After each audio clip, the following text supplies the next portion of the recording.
Une vingtaine de malades du coronavirus en provenance de Mulhouse ont atterri ce mardi à l'aéroport de Brest-Bretagne à Guipava à destination des hôpitaux de Brest et Quimper.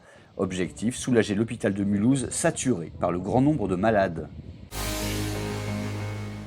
Comme si la situation n'était déjà pas assez compliquée comme ça, une importante fuite de gaz s'est déclarée dans la nuit de lundi à mardi dans une maison de retraite de Lesneven dans le Finistère.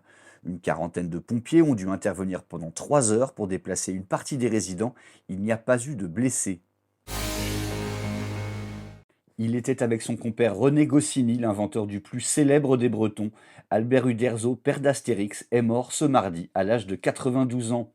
Réfugié dans la région de Saint-Brieuc pendant la guerre, il y aurait particulièrement apprécié le village d'Erquy, qui pourrait l'avoir inspiré pour l'emplacement du village gaulois.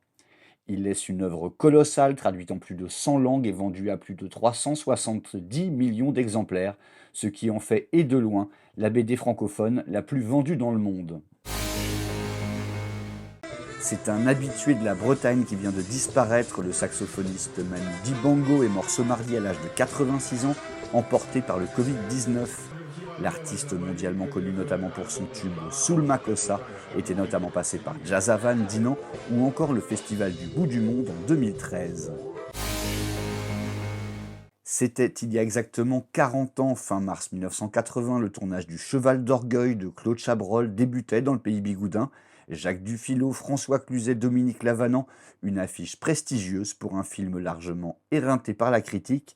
40 ans après, les souvenirs des acteurs sont à retrouver sur letélégramme.fr.